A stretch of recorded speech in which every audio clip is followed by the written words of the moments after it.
Na bengi bino pe na pesi bino merci ndenge bino boye ko répondre na invitation oyo na bengi saki bino na bengi saki bino poto solo makambo etali embouteillage na ville de Kinshasa pe likambo etali banzela o bazosala misala na ville de Kinshasa. Ngai normalement depuis le 2 mars oyo président de la République a salaki lancement ya ba travaux ya nzela na ville ya Kinshasa pour na Congo mobimba. Nazo landela bango nazo sala ba enquête lokola mwana musala bana Congo lokola chercheur ya mboka pour na population bayebaka mozindo pe sola likambo ezani.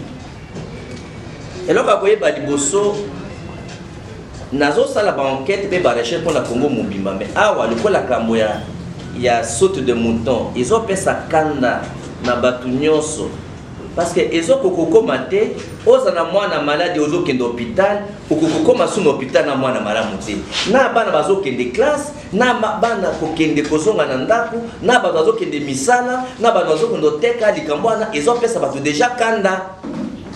Alors na kwa kozelisa te que na zela et makambo sana Kinshasa mobimba Congo mobimba natala mambo banzela makambo ya bapon makambo ba école bamba hôpitaux nyonso wana ekozwa ta ebele parce que likambo ya mutana na Kinshasa ils ont pesa déjà kanda pe même pour la production bato nyonso baza na difficulté makasa ozo ebate eno kokenda aéroport voyage vol les a peut-être na 20h il faut le 13h pour que le vol à 20h. Il faut 4 heures que les contacts pour les kuna pour ya kuzonga après parce que ce qu'on ok il vol à 20h ok 16h comme retard ou rater vol. Alors nous zona ils ont créé un problème ils ont senga solution ya lombango et koka kopesa. Yango na bingisi bino to koka ko solo la na makambo yango. Na yango donc makambo etali nzela na mboka. Faut boye bango que biso na Kinshasa tozali estimation ya suka iza 15 millions. Or na mutu moko na bato batanga bato maele pona kotia banzela vraiment malamu ya ba goudron il faut chaque mutu azala na 1 mètre ya route o batie ba goudron. Engi ko lobate na 15 millions otoza na Kinshasa il faut que toza na 15 000 km ya route o batie goudron pour embouteillage ezala te. Donc pas embouteillage na Kinshasa il faut que 15 000 km batia ba goudron. Donc batongi mbazila Kinshasa weba 15 000 km. Alors eloko aliboso ya mwana eloko ami balé mais toza na combien de kilomètres sur 15 000 km il faut batia ba goudron toza na 800 km ni batia na goudron na Kinshasa na pays. Donc tina origine liboso ba montage ndé ya mwana bazela iza muke o batie ba goudron population baza ebele moi pe ba limiter que non to kati population ba suka na 15 millions to to no bazela iza te ba to pe bazo ba kamakaka bato bazo buta bana kaka o bazo buta pe libanda ya ba rébellion bazo buta bazo kima mo intérieur o ba binga na poto exode rural pe ezo continuer kaka. Alors likambo ya liboso ya ngwana po boye baka tina pe origine ya bambouteillage. Alors pour résoudre le problème ya bambouteillage en urgence le quoi na ville ya Kinshasa esengela ki batunga bazela bacha ba goudron quelque nzela ya mibale esengela ki pe batala pona ba carrefour bisika oyo epesa ka conflit ya circulation c'est-à-dire que epesa ka kuswana na koleka liboso na koleka na sima. Il fallait que ça eloko moko ya urgence to ya lumbango.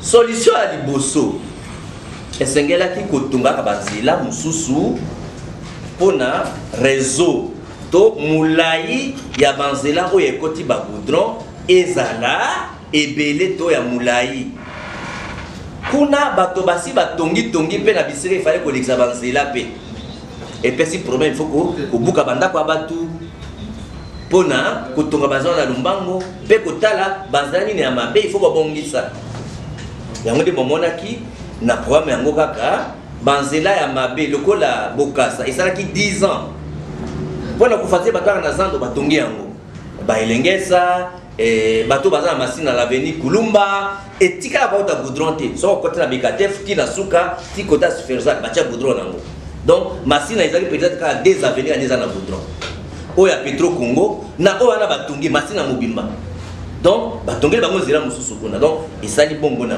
ba commune bongo na bongo donc il fallait que tunga banzela mususu na goudron pour na ko permettre bato ba ko tambola kuna ko éviter l'embouteillage.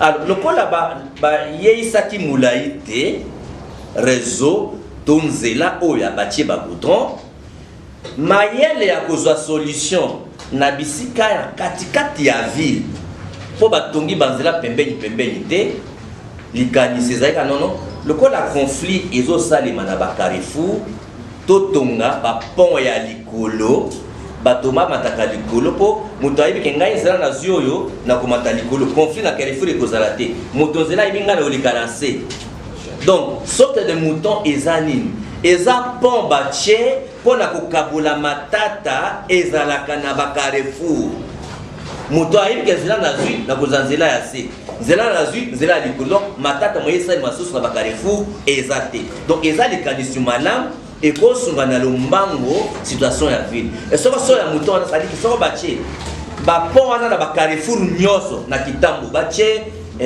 na bisika nyonso batie na pont Ngabia batie kuna première batie donc soko basali yango mingi ekosunga muke likambo oyo etali conflit na bacarrefour ya moteba ya kotonga banzela mosusu mpona koyesa molai nde na bikini no toza na besoin ya 15 000 km de route mpona korépondre na kotambola ya 15 millions d'hommes bato nyonso bayi makambo yango basavant bachercheur baingénieur bayebi ke eza nde bongo banorme au niveau international mais sikoyo likanisi eza ya malamu mais boni sikoyo likanisi yango eboteli biso malere eza lokola obakisi douleur likolo ya malere donc ya malamu kutu ezala te moi souvent ezalaki ya kokita kwe bobakisi likolo ya malere bobakisi douleur bozolanda donc likanisi ya malamu me ebendeli biso mindondo mpe pasi yango nalobi ifo nabenga bapanzi sango olie naumisa mpo naumela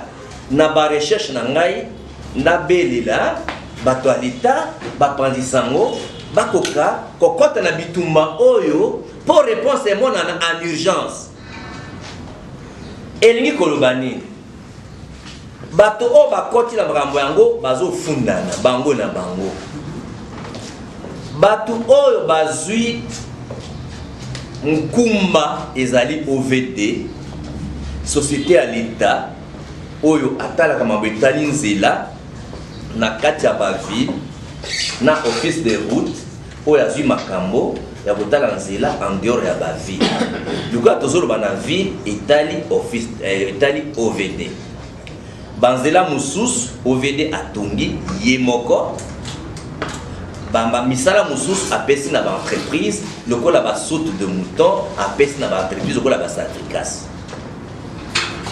sikoyo balobaki misala ekosila na 3 mois mais lelo awa 3 mois ekoki kaka te 3 mois esi eleka bato bakomi kolemba po embouteillage eleki na yango donc na baenquête oyo nasali rapport intérimaire to bainformation ya liboso oyo nabimisi na population mpe na bino bapanisa yango mpo te bokoka kopanza sango bokota bitumba yango mpo population bazonyoka mambo etali baembouteillage wana conclusion eza nini ya liboso conclusion ya liboso ezali ke bazofundana bato oyo basali misala baentreprise donc OVD na basoto bazwi misala mpo na bango bazosala misala malamu ndenge bayokanaki na gouvernement nde azolandisa kofuta mbongo nde bayokanaki te nde misala etelemi alors mutuna ministre ya finance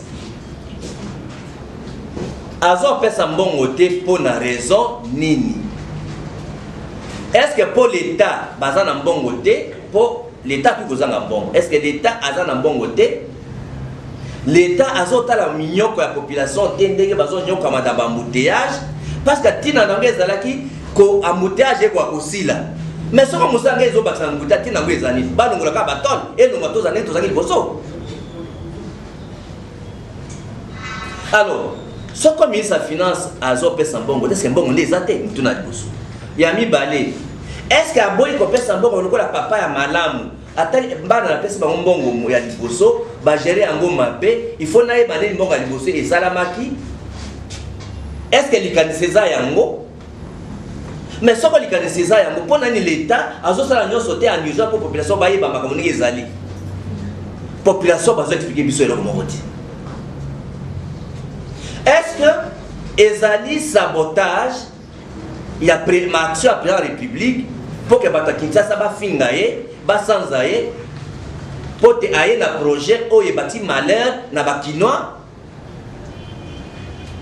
Alors pour la cause de réponse à mambo na nyonso ndé na pesi proposition moko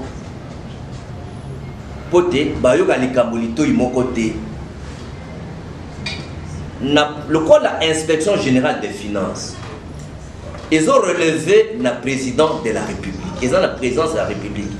Ils ont le pouvoir de contrôler ma monnaie, c'est Ali Mongo, Congo Mobimba, et le service non à l'État.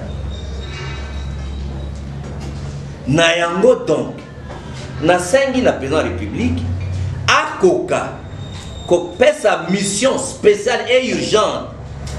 Des fois, il demande à les 10 jours. Pour l'inspection générale des finances, basala ko babengi contrôle financier ou contrôle de la gestion financière, ya mambetali mbongo ya soute de mouton. Comme ça toyeba, est-ce que mbongo ezaki détourné? Est-ce que mbongo basaleli yango malam mais ministre nda za mauvaise foi a saboter batu ya président? Est-ce que ministre nda za souci ya mboka mbongo ba gérer yango mabe na entreprise? Et la population va comprendre. Alors, la réponse est qu'on permet de bambo saut de mouton yango parce que saut de mouton yango moya ko kanko kata yango ezate. Il faut basil ça yango. Alors, comme ça la population va non ndenge ezaboye balobaki 3 mois et ça autant de mois mais à partir à date ya lelo tokosuki ça na boy. Na opesa bino ndakis. Avant d'attendre la bin document eza awa. Ce qu'on suit, n'a pas donné au Nasali ba recherche. Ce qu'on va payer 3 millions de dollars, 3 millions de dollars. Sauf des moutons, il y a Mandela et Kosila, il y a Sosimat et Kosila. Donc, ce qu'on l'État a 3 millions de dollars, d'après les données au Nazanango Awa, sauf des moutons, il y a ici. Situation sur des moutons, il y a pompage par exemple. Banalise au Nasali. Ndenge bayokanaki société na l'état na gouvernement basilisa misala nyonso bayokanaki na bango et comme non président va inaugurer yango il faut batonga wenze batonga parking dans zela kimbwa le tongama soki tongami te inaugurer yango te maintenant on va passer marché biloko ezali na quantité donc est-ce que volonté vraiment ya ko saboter biloko les alliés montant mbongo epesamaki na les misali sili nde bakomaka bayokana ke sili et pourquoi saut de moteur accompagne pas pénoquer la côté. Alors nyonso wana il faut débat eyebana population bayeba solo nango ezani otali par exemple au-delà saut de moteur ba sur mbanzela omoni tango zela université la route université 41 congolais qui n'ont pas koufaki président akendeki kuna. Il faut combattre l'érosion, il coûte de projet est à 2 100 000 dollars.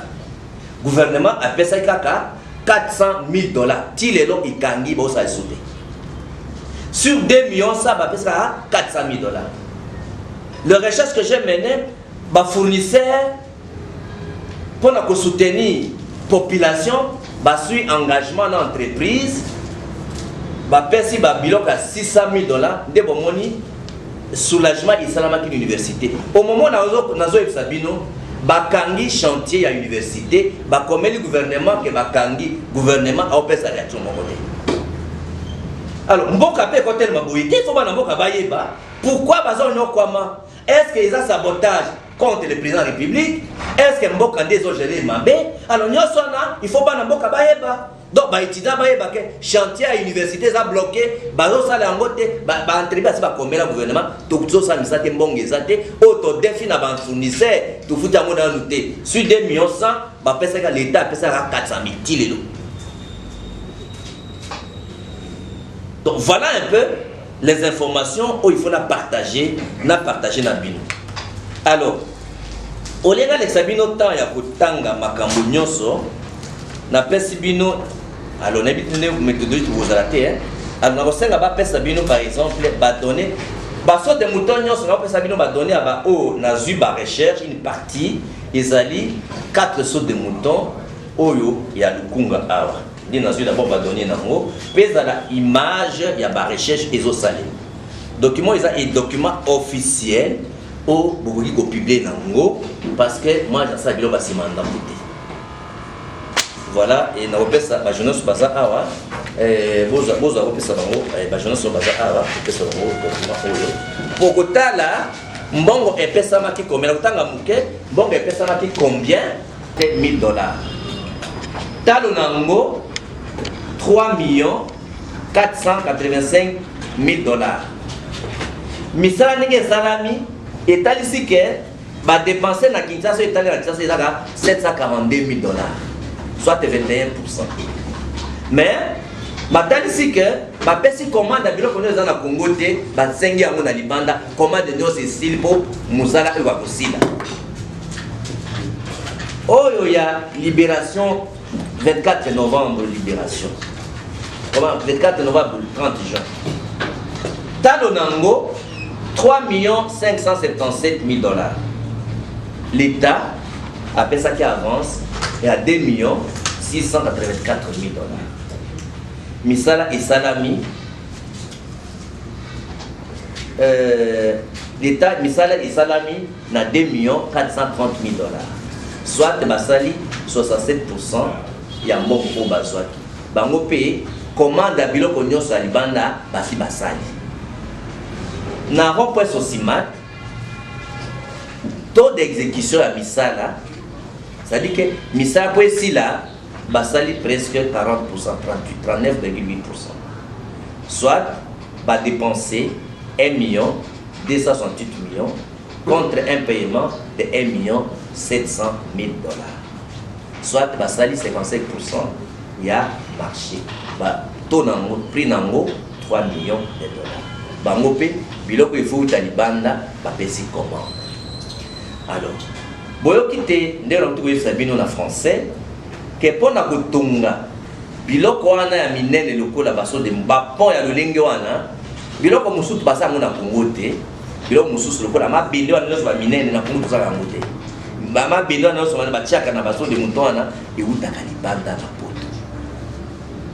Alors ba béton au bozo mona ndoko na Mandela baza ko cha ba béton ya système ya kala mikolo basa système ya béton ba kala na tipo na biloko ba misala modèle wana modèle ya ba béton ko ba chaka ndenge mabikilio etambola likolo o ba lui développer to bazo poussa na technologie malamu technologie wana ya ba béton ba cha ma niveau na toza na ngote alo ya ngonde esengeli bato bayeba makambo wana nyonso totala est-ce que tu vas continuer na ngo ou bien balongola batol pour ekoumela pour bilan mususu eufuta na poto bilan mususu béton technologie mususu toza na ngote alors pour bato nyoko amate alors est-ce que elle continue de souka nde yango na sengi na mokoza mboka président de la République o ya ko répondre na ba critique et puis on bazo finga mikolo que non eza ye donc esengeli na sengi na ye akoka ko pesa mission d'inspection générale et finance pour passer la contrôle et la gestion ya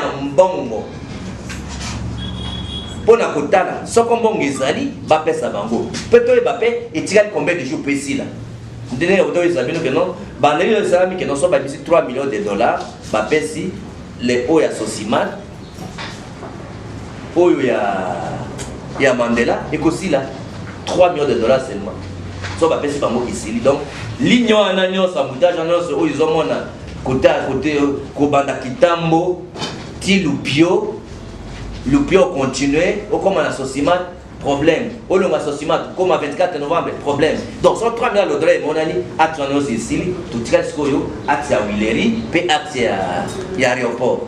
Voilà un peu quelques éléments d'information qui a partagé dans Bino, Bapanzi Sango, pour le peuple Congo, souci dans un ango, ngai fandongo, na lobaki jamais na kundima, population congolaise, agno kwama, na mabele à bakoko na bango, il faut ban na Congo, base na kosekela, na école na bango, et surtout qu'il y a président à Sika, aïe la philosophie à Sika, et sengeli naye, alandela, misala, azo sala, pour sinon population bako inaye, et ça le kola konyo que la population sera landeli en beauté.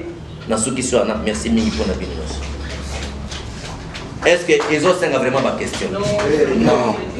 Ils sont clairs. Où est à comprendre les documents de la paix Sibino?